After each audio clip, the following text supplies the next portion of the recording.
Mesdames et messieurs, bienvenue sur ma chaîne YouTube. À partir d'aujourd'hui, je vais régulièrement recevoir des invités pour discuter avec eux de l'actualité liée à la Turquie et aux relations internationales dans mon émission Ce qu'on ne vous dit pas. Comme son nom l'indique, mon objectif sera de vous faire entendre des voix alternatives et de vous montrer un nouveau regard sur l'actualité par rapport à ce qu'on vous dit dans les médias mainstream. Aujourd'hui, j'ai le plaisir et l'honneur d'accueillir mon premier invité, un spécialiste apprécié et connu de tous, M. Didier Billon, qui est directeur adjoint à l'Institut des relations internationales et stratégiques, mais aussi spécialiste de la Turquie et du Moyen-Orient. Bonjour M. Didier Billon, Bonjour. bienvenue. Merci beaucoup d'avoir accepté mon invitation. Aujourd'hui, nous allons aborder avec vous plusieurs sujets allant des élections en Turquie jusqu'à la place de la Turquie dans le monde, mais je voudrais commencer mes questions de façon plus globale. On vous connaît comme un spécialiste de la Turquie, on vous voit à la télé, on lit vos analyses dans les journaux liés à la Turquie. Et j'aimerais bien savoir d'où vient votre intérêt pour la Turquie, sachant que même en 2021, vous avez reçu le prix des turcophilies. C'est au départ un hasard complet. Je n'ai pas d'attache familiale au départ. Je suis allé pour la première fois en Turquie, à Istanbul précisément, en 1978. Pour moi, cette ville a été un coup de foudre.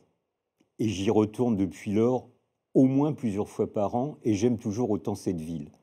Mais par ailleurs, j'ai sillonné la Turquie du sud au nord, de l'est à l'ouest, donc je crois pouvoir dire que je connais bien ce pays.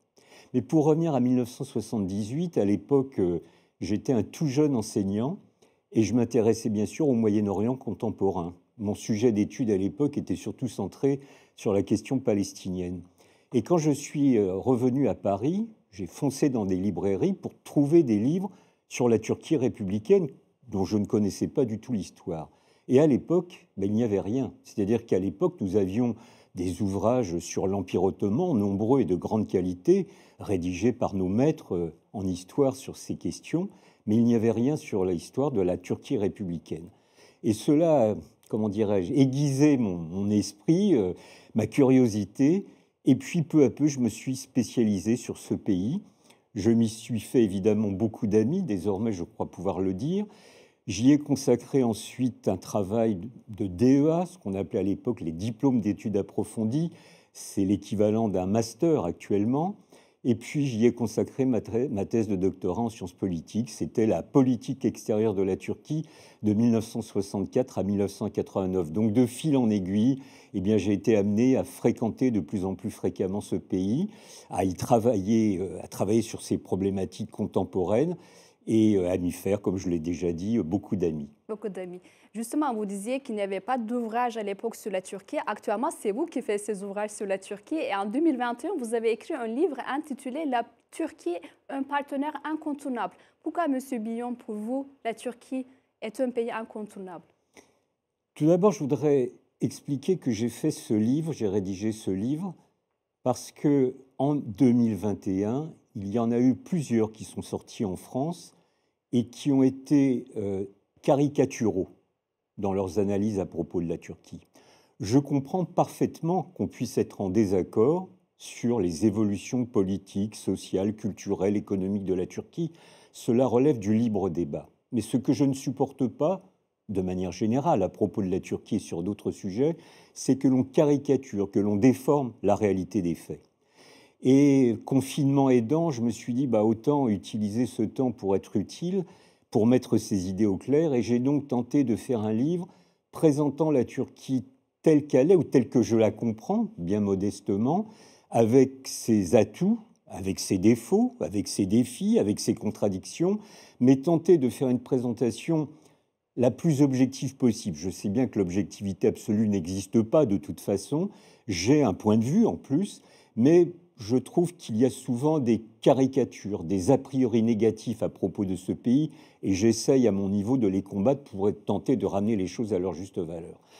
Puis par ailleurs, incontournable, parce que qu'on le veuille ou pas, qu'on aime ou pas la Turquie, elle est membre du G20, elle a une position centrale à la fois pour des raisons historiques, géographiques et démographiques dans toute cette région qu'on appelle le Moyen-Orient, mais aussi le Caucase, voire l'Asie centrale, et bien sûr une partie de l'Europe, et la négociation avec l'Union européenne le prouve même.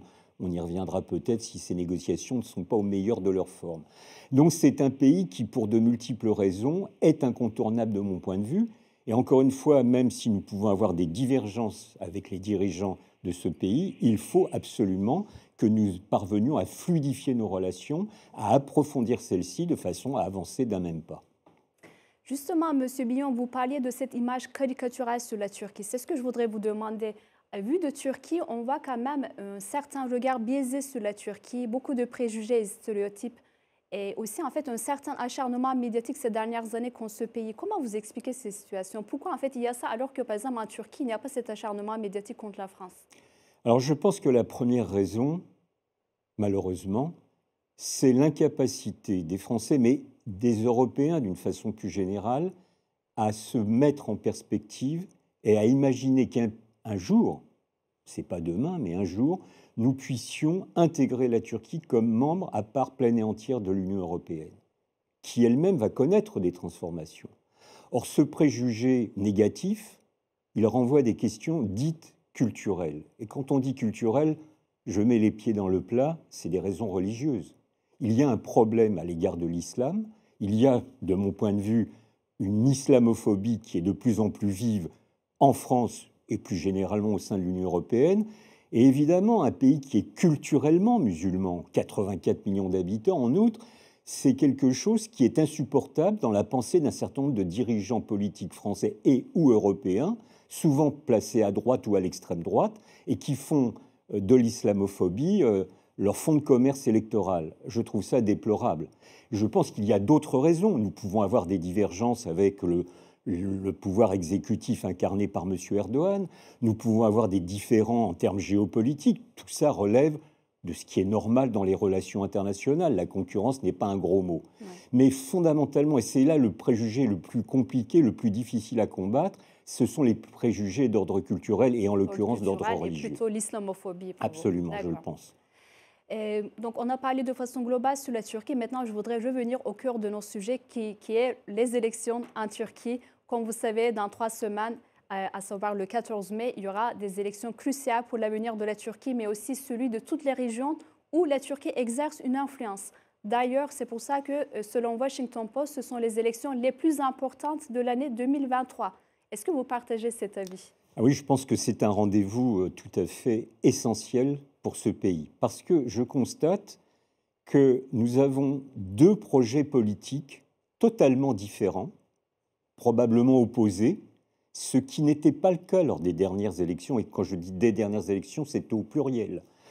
Nous savons que le parti de M. Erdogan, le parti de la justice et du développement, domine la vie politique depuis maintenant plus de 20 ans, que jusqu'alors, à quasiment toutes les échéances électorales, il y en a eu 14 depuis sa première accession de pouvoir, l'AKP a remporté ces élections. Ce n'est quand même pas tout à fait un hasard. Alors, il y a eu une exception en 2015, où il a fallu, à 6 mois d'intervalle, procéder à des élections législatives anticipées de façon à atteindre enfin la possibilité de créer un gouvernement, ce qui n'avait pas été possible lors des élections du printemps, de la fin du printemps 2015. Mais pour autant, toutes les autres élections, qu'elles soient municipales, législatives, présidentielles ou référendaires, ont été gagnées par l'AKP. Donc là, il y avait une domination politique. Nous ne sommes plus tout à fait dans la même situation. Je me garderai aujourd'hui de faire des pronostics. Je sais bien que la lutte est âpre, difficile, parfois violente, ce que l'on peut regretter, mais c'est ainsi. Et tous les sondages d'opinion, qu'il faut toujours prendre avec précaution, bien évidemment, donnent des différentiels entre M. Erdogan et M. Kılıçdaroğlu pour ce qui concerne l'élection présidentielle, dans un combat avec très peu de marge de différence. Donc tout peut changer d'ici 3 semaines. Donc ce serait bien imprudent de faire des pronostics. Mais ce qui est important, c'est que ces 2 candidatures incarnent des projets de société, incarnent probablement des projets politiques différents. En ce sens, elles sont tout à fait cruciales.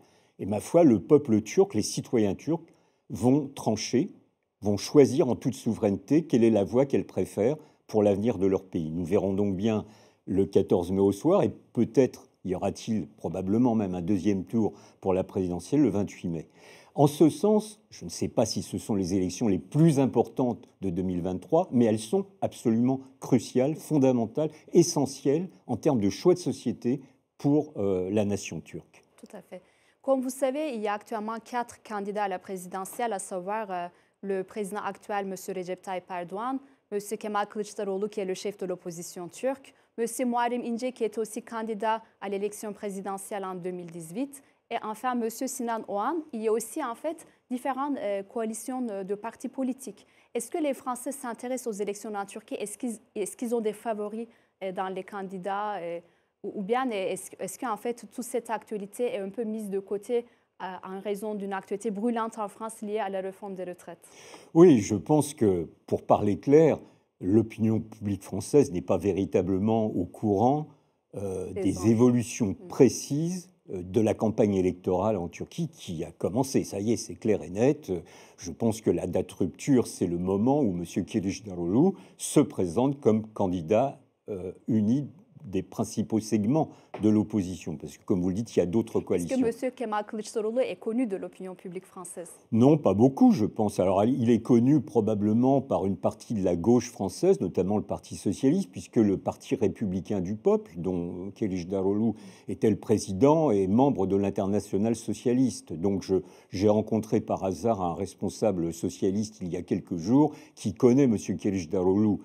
Ceci étant, il ne connaît pas les spécificités du parcours de ce candidat, de son parti, etc.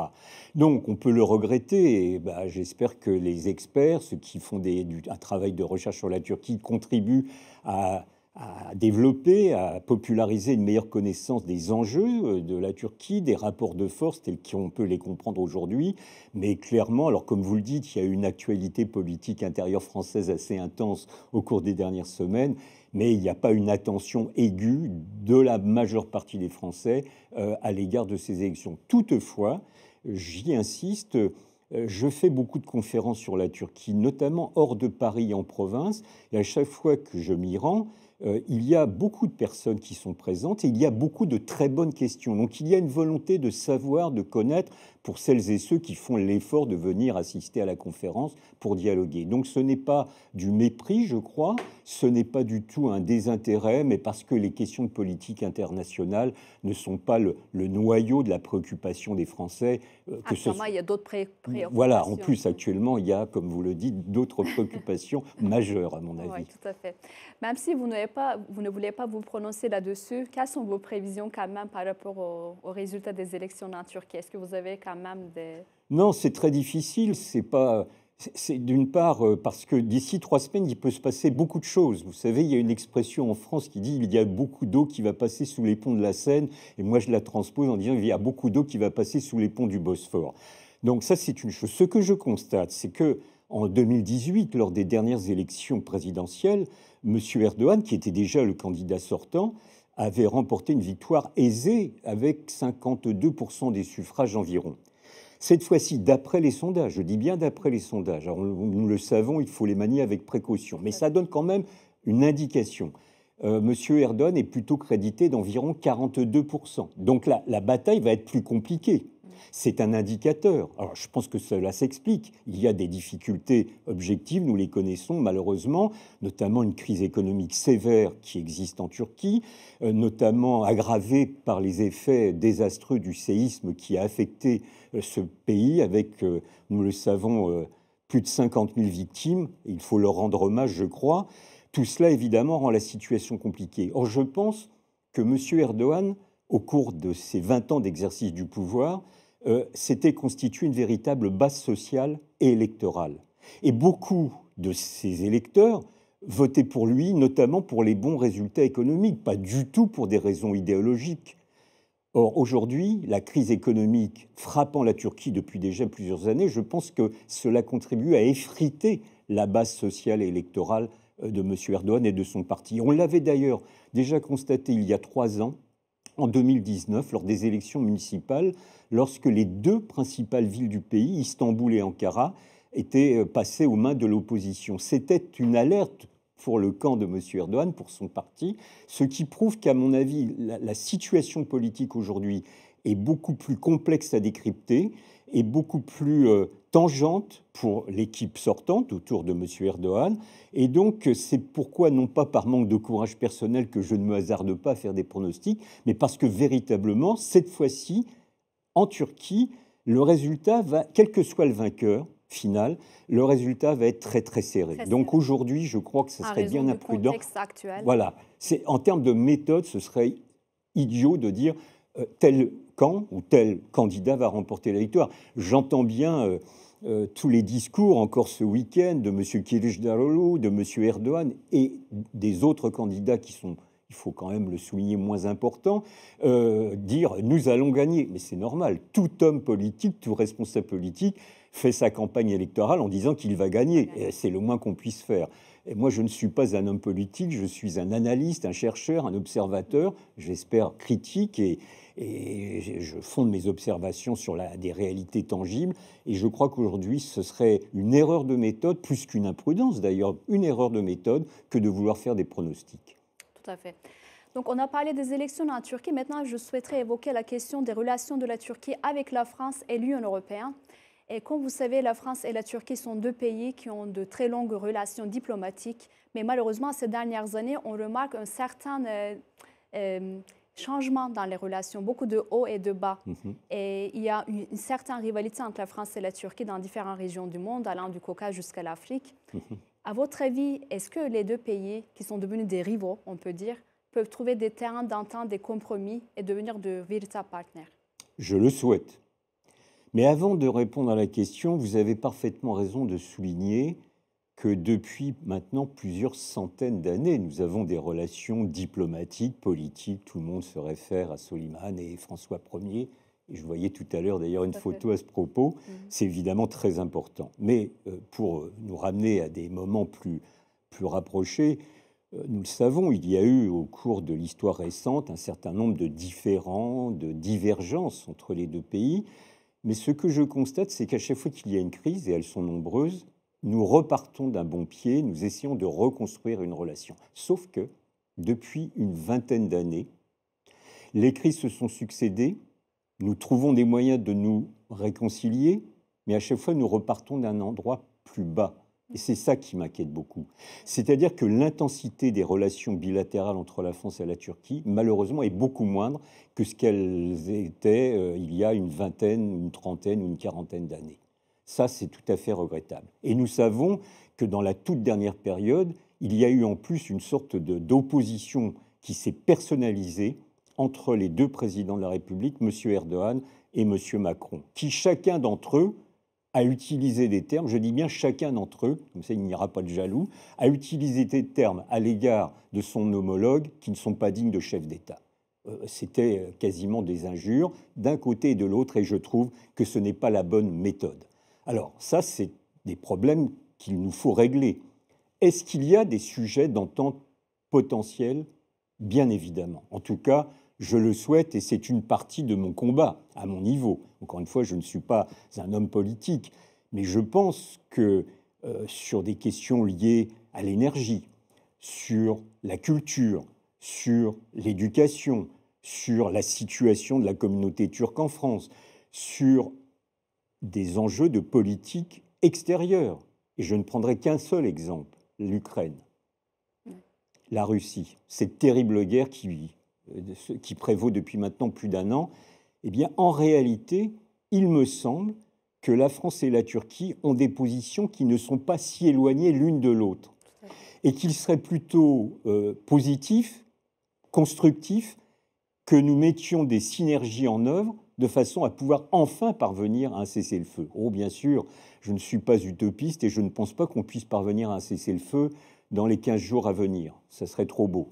Mais je crois qu'il faut mettre toutes les bonnes volontés ou toutes les volontés affirmées pour parvenir à un tel résultat. Mais bien sûr, il n'y a pas que la France et la Turquie. Il y a la Chine, il y a le Brésil. On a vu la semaine passée la visite du président Lula en Chine. Donc il y a un certain nombre de pays qui pourraient mettre en œuvre ensemble des propositions sur la table pour parvenir, un, à un cessez-le-feu, deux, à la paix. On n'en est pas là, bien sûr. Donc voilà un exemple. Et bien sûr, vous avez aussi évoqué l'Afrique. Et là, il y a une concurrence. Mais là aussi, je crois que bon nombre d'observateurs français ou de commentateurs ou de journalistes français caricaturent les positions. J'ai entendu parfois des commentateurs français qui parlaient du précaré français en Afrique. C'est insupportable. Je suis citoyen français, je suis fier d'être français, mais je suis anticolonialiste. C'est toute mon histoire personnelle, pour des raisons y compris familiales. Et donc, je ne crois pas que la France, désormais, puisse se comporter comme une puissance néo-impériale. C'est fini ce temps-là. Et tant mieux. Alors, c'est pourquoi, d'ailleurs, dans une partie de la presse en Turquie, ne pas cesser d'attaquer la France comme puissance impérialiste ne me paraît pas de bonne méthode. Je vous le dis très honnêtement et très amicalement. Non, je pense qu'il faut reprendre ses esprits, maintenir le calme et le sang-froid, et finalement, peut-être y aurait-il des terrains d'activité commune ou d'initiatives communes entre la France et la Turquie. Peut-être. C'est à travailler, ce sont les responsables politiques et économiques qui devraient initier ce travail, là encore une fois, calmement. Les choses sont compliquées actuellement, donc tout cela ne peut pas se régler comme par un coup de baguette magique, mais à mon avis, l'essentiel, quel que soit d'ailleurs le vainqueur des prochaines échéances électorales en Turquie, il faut, comment dirais-je, relancer volontairement les relations bilatérales. Je pense que on ne peut pas dépasser nos divergences comme avec un claquement de doigts, mais l'important, c'est la perspective. Oui ou non, la France et la Turquie ont-elles un intérêt à coopérer plus avant, plus profondément ensemble? Ma réponse, évidemment, est oui, 3 fois oui. Encore faut-il s'en donner les moyens. Ma réponse est 3 fois oui aussi, M. Billon, et nous espérons qu'après ces élections, justement, il y aura une amélioration dans les relations franco-turques. Maintenant, je voudrais aussi évoquer une autre question importante, ce sont les relations de la Turquie avec l'Union européenne. Parce que si on compte la communauté économique européenne qui était l'ancêtre de l'Union européenne, ça fait plus de 60 ans que la Turquie est aux portes de l'Europe. Et aussi, en fait, vu de la Turquie, on ressent une certaine attitude biaisée vis-à-vis de la Turquie, c'est-à-dire une sorte de deux poids, deux mesures dans l'attitude de l'Union européenne avec la Turquie. Est-ce que vous êtes favorable personnellement à l'adhésion de la Turquie à l'Union européenne et comment vous expliquez ce deux poids, deux mesures de l'Union européenne vis-à-vis de la Turquie? Oui, j'y suis favorable. Il y a même quelques années maintenant, j'ai consacré de nombreux séminaires, colloques publics, et en France et en Turquie, à Istanbul et à Ankara, pour organiser des colloques qui étaient dans la perspective de l'adhésion de la Turquie à l'Union européenne. J'ai même consacré, il y a quelques années, un livre entier consacré à cette question. Et j'étais partisan, affirmé, de l'entrée de la Turquie dans l'Union européenne. Aujourd'hui, si on me pose la même question, es-tu toujours favorable à l'entrée de la Turquie dans l'Union européenne? Oui, au fond de ma tête, bien sûr que oui, sauf qu'aujourd'hui, poser cette question est un peu désincarné. Je pense qu'on peut descendre dans la rue ensemble avec des panneaux « Adhésion de la Turquie, adhésion de la Turquie ». Cela ne changera malheureusement rien. Donc, ma question principale aujourd'hui, c'est comment refonder la relation entre la Turquie et l'Union européenne. Il y a des contentieux d'ordre culturel, nous les avons évoqués tout à l'heure, culturel donc religieux. Il y a des contentieux politiques. L'Union européenne est souvent très critique à l'encontre de l'état des libertés démocratiques, de l'état de droit en Turquie. Donc acte, il faut prendre en compte ces critiques pour en discuter. Sont-elles fondées ou pas? Je pense qu'elles le sont en large partie, même si parfois elles sont caricaturales. Mais il faut aborder ces questions. Monsieur Billon, juste en fait, je voudrais souligner quand j'ai parlé de deux poids, deux mesures, par exemple. En 2013, il y a eu les événements de Gezi en Turquie et tous les pays européens ont dit qu'ils étaient inquiets par rapport aux évolutions des événements. Mais actuellement, par exemple, quand on regarde les événements en France, avec les grèves, les manifestations, et quand on voit une certaine violence policière, on n'observe pas les mêmes réactions des pays européens. Et c'est pour ça qu'en fait, les Turcs ils pensent que les pays européens les accusent et les jugent excessivement. Est-ce que vraiment vous partagez cette opinion? Alors sur Gezi, les critiques qui avaient été formulées à l'encontre des violences policières, j'ai formulé ces critiques, mais rassurez-vous, je le on peut me suivre sur Twitter d'ailleurs, je suis tout aussi critique à l'encontre des violences policières en France. Vous, en tant que spécialiste, vous êtes critique, mais est-ce que les dirigeants européens, ils ont la même attitude? Non, je ne pense pas. Quand vous dites, il y a souvent en Turquie une perception par les citoyens turcs d'un deux poids, deux mesures, vous avez raison. Et objectivement, il y a deux poids, deux mesures. Des pays comme la Croatie ont engagé les négociations d'adhésion en même temps que la Turquie, et de mémoire, ont pu rentrer au sein de l'Union européenne en 2013. J'espère ne pas faire d'erreur sur la date. Donc, nous sommes en 2023, la Turquie est toujours en situation d'être candidate. Et on sait, de facto, le processus de négociation est gelé. Je constate aussi, j'entends souvent cette critique en Turquie, mais elle est tout à fait légitime. Les Européens, les dirigeants européens, ont modifié les règles du jeu au fur et à mesure que la partie se jouait. Ce n'est pas supportable. La Turquie est candidate. Elle doit donc accepter l'ensemble des conditions, toutes les conditions, mais uniquement les conditions qui sont imposées à tous les candidats, pas plus, pas moins.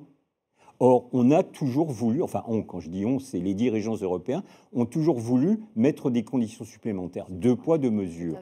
Et ça, ce n'est pas acceptable. Alors aujourd'hui, pour parler clair, nous avons un problème dans la relation entre l'Union européenne et la Turquie. Mais il y a un problème avant tout de construction de l'Union européenne elle-même. Je pense qu'il faut remettre la construction de l'Union européenne sur ses pieds. Elle marche sur la tête. On se perd dans des processus bureaucratiques, dans la multiplication d'arrêtés, de règles qui sont totalement désincarnées des préoccupations du quotidien des citoyens européens. Donc, moi, je me place là aussi en perspective dans la relation entre l'Union européenne et la Turquie. J'imagine que ce n'est pas l'adhésion immédiate à part pleine et entière dans l'année qui vient, mais on peut raisonner, si on est intelligent, sur une quinzaine d'années. On peut quand même souhaiter, et j'en suis pour ma part infiniment convaincu, que l'Union européenne, d'ici 15 ans, elle se sera considérablement modifiée et que la Turquie aussi se sera modifiée et qu'on pourra se poser les questions différemment. Mais il ne faut pas attendre 15 ans. Il faut d'ores et déjà mettre en œuvre ce que j'appellerais des coopérations renforcées sur un certain nombre de sujets. Et si, ma foi, tous les Européens, tous les États européens ne veulent pas accéder à ces dossiers, peu importe. Les coopérations renforcées, ça peut vouloir dire que la Turquie lance des projets, des initiatives communes avec 5 pays, 10 pays, 15 pays, enfin que sais-je encore. Mais n'attendons pas que les 27 soient d'accord pour renforcer la relation, parce qu'alors on ne fera jamais rien. Et ce que je dis sur la Turquie en termes de méthode de coopération vaut pour tous les autres dossiers ne concernant pas forcément la Turquie.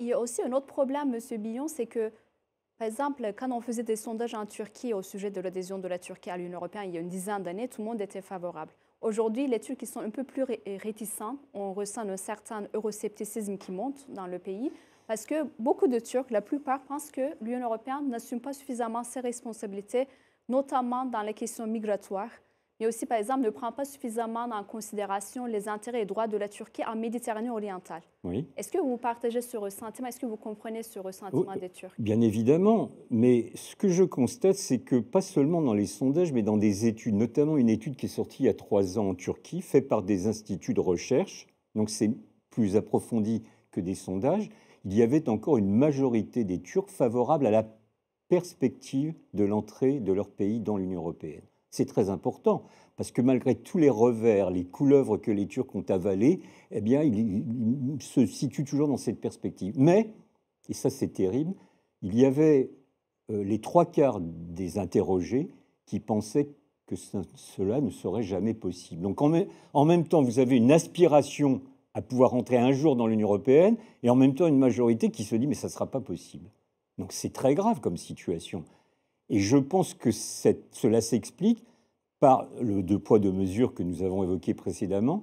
Et je vais vous prendre un exemple. Les négociations d'adhésion commencent en 2005.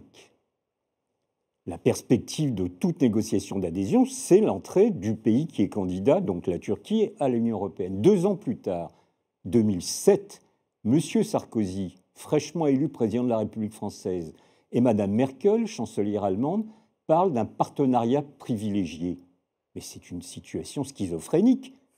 Mais de la part des Européens, on négocie pour pour une adhésion pleine et entière, et deux chefs d'État des principaux, la France et l'Allemagne, parlent d'un partenariat privilégié. On peut donc comprendre que les citoyens turcs s'interrogent souvent sur l'honnêteté des Européens. Alors, sur la Méditerranée orientale, puisque vous me posez la question. Et la question des migrants aussi. Alors, sur la question des migrants aussi. Sur la Méditerranée orientale, je dis deux choses. Monsieur Erdogan a souvent été presque injurié à propos de ses positions sur la Méditerranée orientale.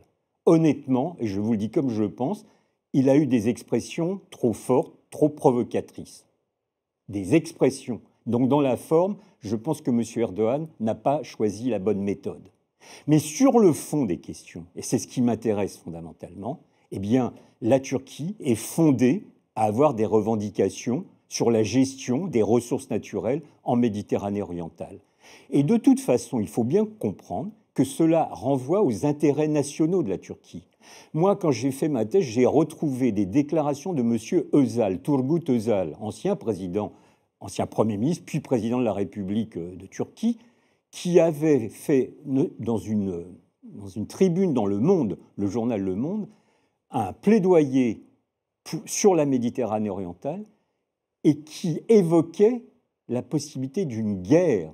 Donc ça prouve bien, qui heureusement ne s'est jamais produite, mais ça prouve bien que la Turquie, sur le fond, avec M. Erdogan ou sans M. Erdogan, elle défendra ses intérêts nationaux, ce qu'elle perçoit comme ses intérêts nationaux. Mais il faut qu'elle le fasse sans agressivité inutile.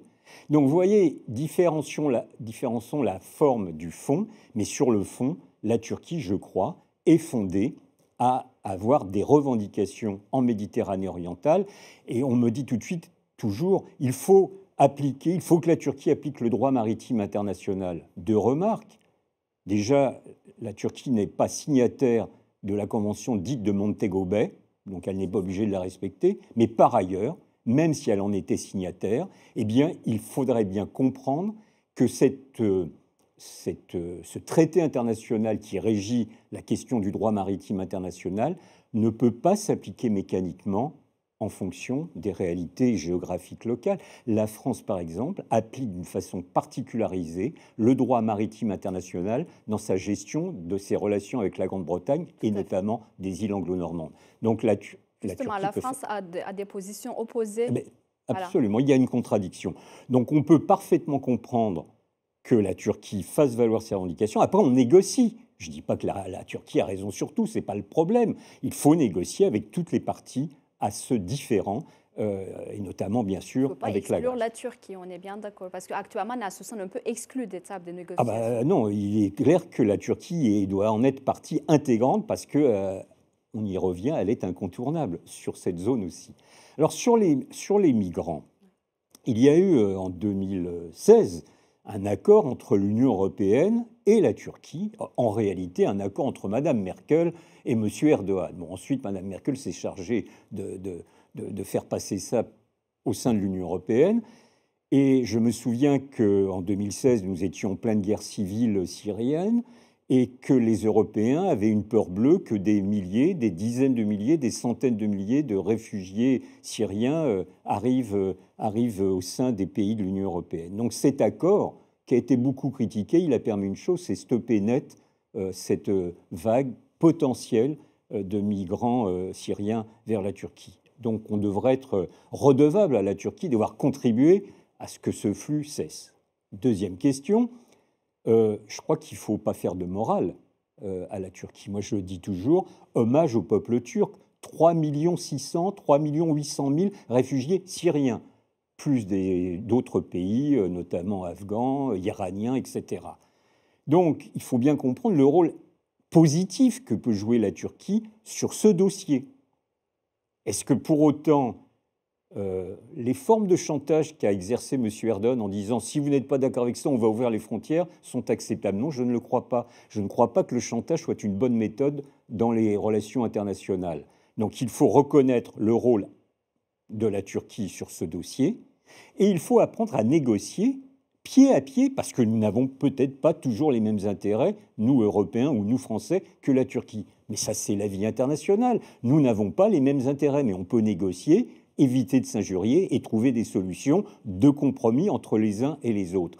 Mais il est clair que là aussi, les Européens ont souvent tendance à être uniquement critiques à l'encontre de la Turquie, sans comprendre qu'elle joue aussi objectivement un rôle positif. Tout à fait. Justement, on a parlé de cette question de migrants. Aujourd'hui, la plupart des Turcs pensent que la Turquie n'est pas l'entrepôt des migrants de l'Europe. Et d'ailleurs, en fait, l'opposition promet même de renvoyer les réfugiés syriens dans leur pays en cas de victoire. D'ailleurs, M. Kılıçdaroğlu, qui est le rival de M. Erdogan, a aussi promis l'extension de visa pour l'Europe en 3 mois.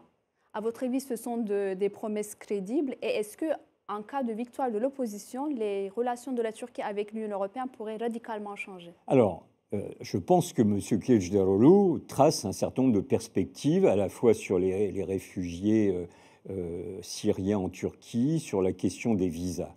Je ne crois pas, honnêtement, que cela puisse se résoudre en 3 mois. Ça prendra plus de temps. Mais je crois qu'il a raison de tracer une perspective.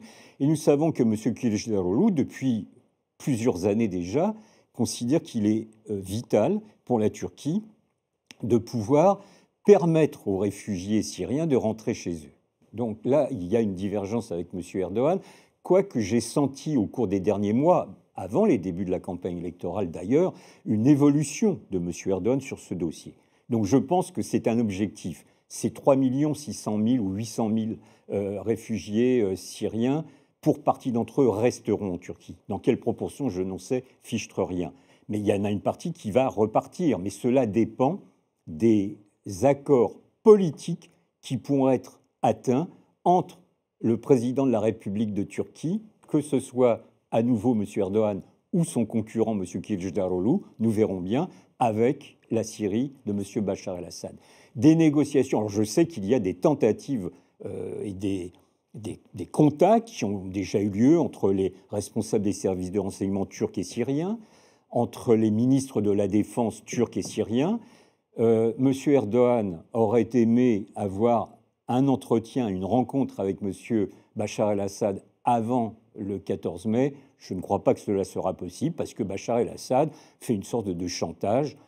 Ça, c'est des jeux de politique intérieurs à chacun des pays. Bon, mais on y parviendra. Le plus tôt sera le mieux, mais on y parviendra.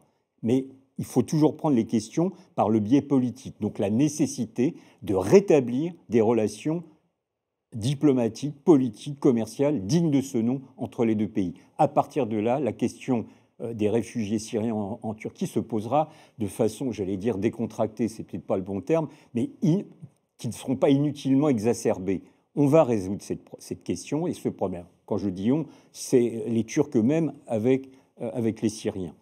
Je crois que c'est une certitude. Alors, quant aux relations entre la Turquie et l'Union européenne, dans l'hypothèse où M. Kılıçdaroğlu remporte l'élection présidentielle et où l'actuelle opposition devient majoritaire, je crois qu'il y aura des modifications, bien évidemment, mais ce serait un tort que de considérer que du jour au lendemain, tout va changer.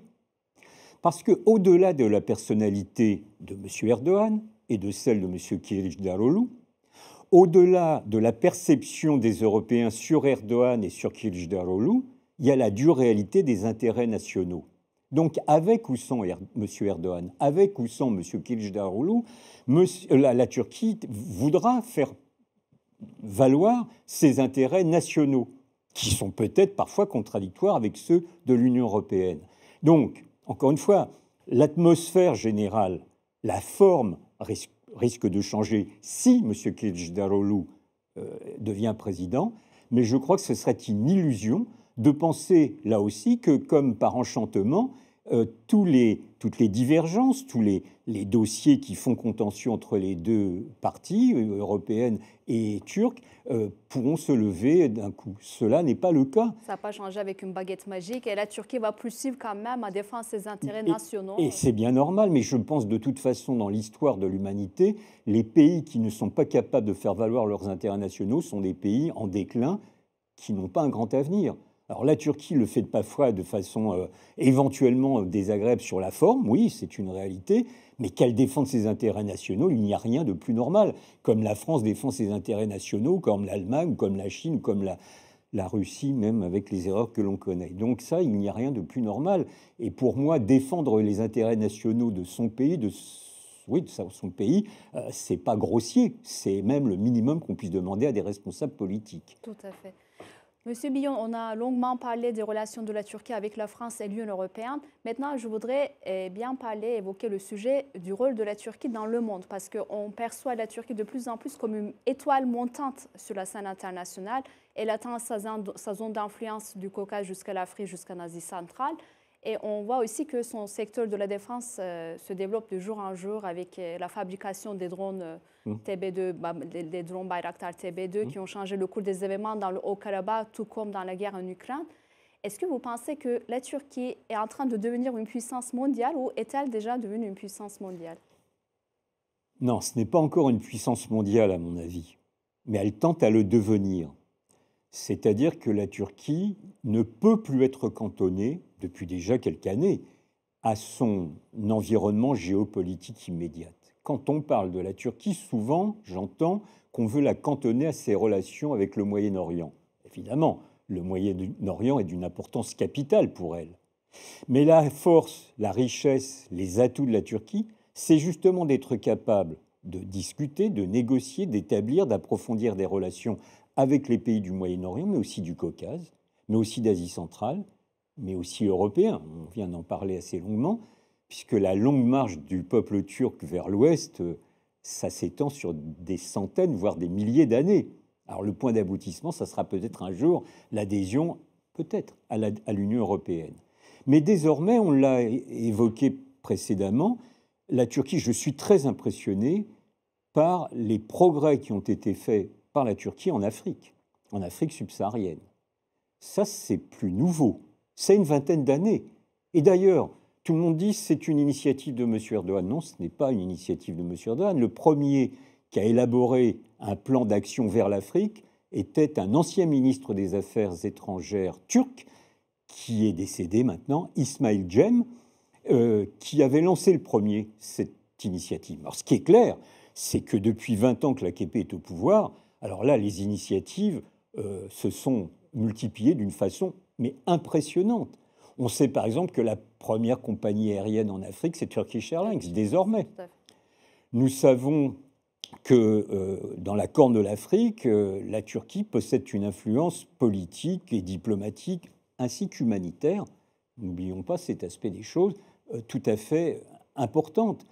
Nous savons aussi que la Turquie a ouvert, alors je crois que je ne crois pas, j'en suis sûr, ça s'est multiplié par 4 en 20 ans, le nombre d'ambassades de Turquie sur le continent africain. Tout ça, évidemment, mérite l'attention.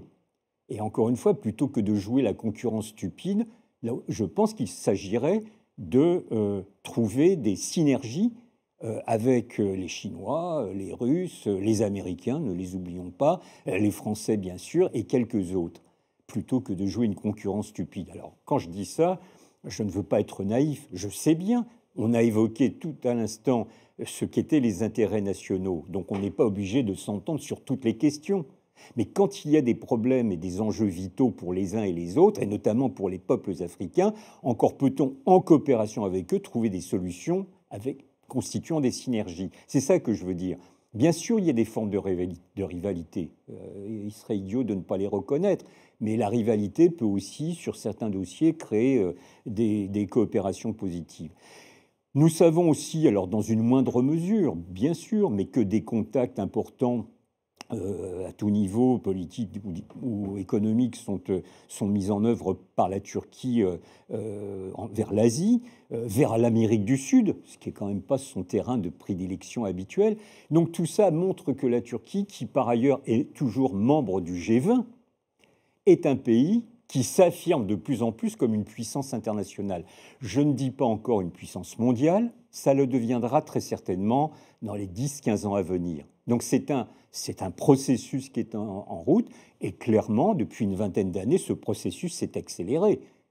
Moi, je vous l'ai dit au départ de cet entretien, je fréquente la Turquie depuis 1978, j'y vais à minima une fois par an, et souvent plusieurs fois par an, et je ne peux que constater les progrès extraordinaires de ce pays depuis 20 ans, 40 ans, enfin 30 ou 40 ans. Pour autant, ça ne signifie pas que les contradictions sont supprimées.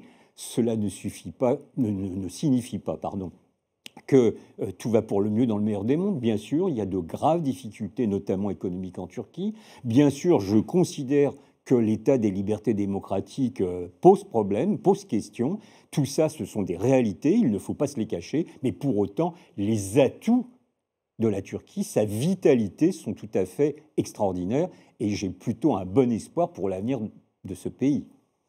Merci beaucoup, Monsieur Billon. Et justement, vous avez parlé de ce processus-là. Et dans ce processus-là, la Turquie est en train de diversifier ses partenaires. Comme vous voyez, on n'a plus ce schéma classique de partenaires conventionnels occidentaux, mais aussi, en fait, elle se rapproche des pays comme la Russie, le Pakistan, la Chine. Est-ce que les pays occidentaux ne craignent pas le risque de perdre un allié comme la Turquie, justement, à force de refuser, par exemple, l'entrée de la Turquie dans l'Europe? Ben évidemment, oui, vous avez parfaitement raison. Je pense que la perspective de l'entrée de la Turquie dans l'Union européenne constituerait un multiplicateur de puissance et pour la Turquie et pour l'Union européenne. Mais malheureusement, j'ai comme l'impression que les dirigeants européens ne comprennent pas ce qu'un étudiant de sciences politiques de troisième année comprendrait assez aisément. C'est triste, mais c'est ainsi. Sur la diversification des relations de la Turquie, c'est d'une importance considérable. Ce n'est pas nouveau, mais ça s'est accéléré au cours des dernières années pour une raison simple, c'est que la Turquie s'affirme désormais comme une puissance. Et plus elle s'affirme comme une puissance, plus elle diversifie ses relations. C'est implacable. Je ne crois pas, contrairement à ce qu'on entend fréquemment, qu'il va y avoir une rupture de la Turquie avec ses alliances fondamentales, donc occidentales. La Turquie n'a nulle envie de sortir de l'OTAN. Et d'ailleurs, les Américains, qui font la pluie et le beau temps au sein de l'OTAN, ne désirent pas voir le départ de la Turquie. Mais la Turquie, désormais, de plus en plus s'affirme comme une puissance qui compte, nous l'avons dit, et donc n'hésite pas à diversifier ses relations, qui avec la Russie, qui avec la Chine, qui avec les pays africains, etc., etc. Et les Européens, les Occidentaux, d'une manière générale, ont du mal à comprendre ça. Mais ce que ne comprennent pas les dirigeants occidentaux, c'est que le moment où l'Occident, les puissances occidentales dominaient le monde, c'est terminé. Et pour moi, c'est une très bonne nouvelle. Ça a duré 4 siècles, c'est terminé. Les pays sont maintenant souverains, les processus de décolonisation sont quasiment terminés. Ça ne veut pas dire qu'il n'y a pas d'injustice économique, bien sûr, malheureusement. Et que nous sommes, dans ce qu'on dit un peu prétentieusement, dans de nouveaux paradigmes des relations internationales. Et l'exemple de la situation qui prévaut depuis un an est exceptionnel. Nous avons bien vu qu'une majorité des pays membres de l'ONU a condamné l'invasion de l'Ukraine par la Russie. Et la Turquie l'a fait dès le jour même ou le lendemain de l'invasion de l'Ukraine. Mais la deuxième étape, c'est la question des sanctions. Et l'immense majorité des pays de la planète n'appliquent pas les sanctions à l'encontre de la Russie. Qu'est-ce que cela signifie ? Cela signifie que désormais, des pays en Afrique, en Asie, en Amérique du Sud, au Moyen-Orient, décident en fonction de leurs propres intérêts nationaux. Et la Turquie est un exemple exceptionnel de ce processus politique international à l'œuvre. Ce n'est pas un cas d'exception, mais c'est un exemple limpide de ce nouveau moment des relations internationales où des pays comme la Turquie n'auront pas leurs relations traditionnelles, mais les diversifient en fonction de ce qu'elles considèrent juste pour ses intérêts nationaux. Et bien d'autres font pareil.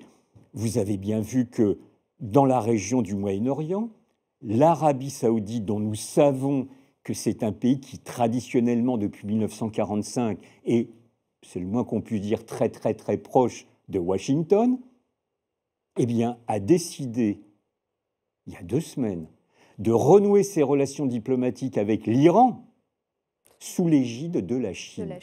Et donc, c'est un autre exemple d'un autre pays qui a décidé désormais de raisonner en fonction de ses intérêts nationaux. Et je pourrais multiplier les exemples par 10, 15 ou 20, ce n'est pas ce qui manque, mais pour en revenir à la Turquie, eh bien, elle participe à ce mouvement général d'émancipation des puissances dites intermédiaires, je mets des guillemets, par rapport aux puissances occidentales. Et encore une fois, pour moi, c'est une très bonne nouvelle. Les peuples sont désormais souverains et les États le sont tout autant. Alors, quand je dis cela, je schématise. Évidemment, c'est toujours plus compliqué. Il y a des avancées, il y a des reculs, il y a des moments d'hésitation. Tout ça, je le sais. Mais nous sommes désormais dans un monde que je qualifierais d'apolaire. Il n'y a plus un pôle qui puisse imposer, ou deux pôles qui puissent imposer leur volonté au reste du monde. Alors ça rend l'analyse des relations internationales plus compliquée, mais ô combien passionnante. Je pense que vous avez très bien résumé, M. Billon. En effet, on remarque un certain changement dans les relations internationales. Peut-être on peut dire un nouvel ordre mondial, parce qu'il y a beaucoup de changements. Il y a ce mouvement de dédollarisation, par exemple. Et on a vu, par exemple, la visite récente de M. Macron en Chine. Donc, même les pays occidentaux cherchent peut-être des alternatives maintenant à leurs partenaires. Ma dernière question, vous avez un peu évoqué ce sujet, ma dernière question va concerner justement cette guerre en Ukraine qui a complètement changé la vision du monde occidental sur des pays comme la Turquie. Parce que M. Macron avait prononcé une phrase comme l'OTAN est un état de mort cérébrale. Et avec la guerre en Ukraine, on a compris une fois de plus l'importance géostratégique de la Turquie, parce qu'elle a réussi quand même une médiation assez brillante entre les deux parties. Est-ce que justement cette guerre en Ukraine l'a placée dans une position avantageuse et a changé le regard des dirigeants européens sur la Turquie? Ah oui, incontestablement. Avant l'invasion de l'Ukraine par la Russie, M. Erdogan était bien mal considéré par ses homologues au sein de l'OTAN. Il se fait qu'au début du mois de mars 2022, donc quelques jours après l'invasion de l'Ukraine, je me trouvais en Turquie pour quelques jours, et donc je regardais les chaînes d'information turques, et il y a eu, je crois que c'était le 9 ou 10 mars, on pourra vérifier l'exactitude de la date, il y a eu un sommet de l'OTAN. Et alors là, M. Erdogan a été accueilli avec 3 épaisseurs de tapis rouge comme le sauveur. Évidemment, il n'est pas le sauveur, mais là, la perception et le mode de relation qu'il avait avec ses homologues étaient bien différentes. Et même M. Macron, avec lequel les relations avaient été pour le moins tendues au cours des mois qui avaient précédé cette invasion de l'Ukraine, eh bien, M. Macron, comme à son habitude, a fait assaut de langage corporel, prenant M. Erdogan par le bras, par l'épaule, etc., ce qui, à mon avis, est une erreur, parce que je n'ai pas l'impression que M. Erdogan apprécie beaucoup ce genre de familiarité. Mais peu importe, ça, c'est la forme. Donc, clairement, parce que la Turquie, avant la guerre,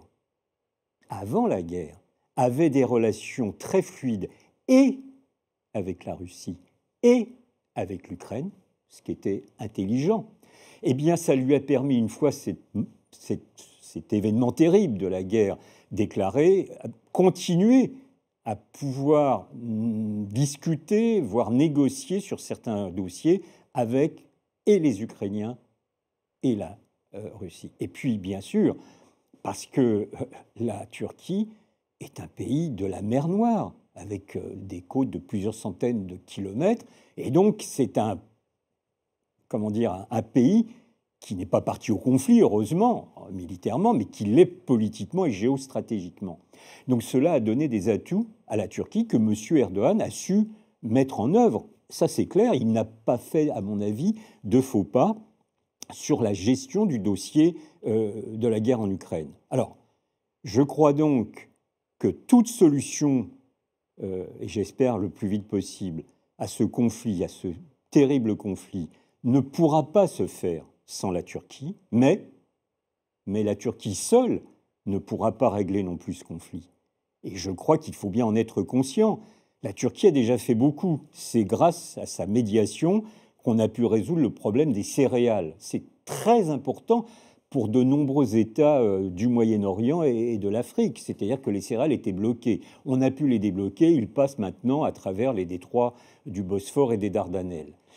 Ce qui, au passage, d'ailleurs... Comme la crise énergétique, on aurait pu vivre aussi une crise alimentaire mondiale. Absolument, absolument. Ce qui, évidemment, c'est ce qu'on disait précédemment, géographiquement, la Turquie est un hub sur un certain nombre de dossiers, d'éléments, les céréales, le gaz, le pétrole, etc.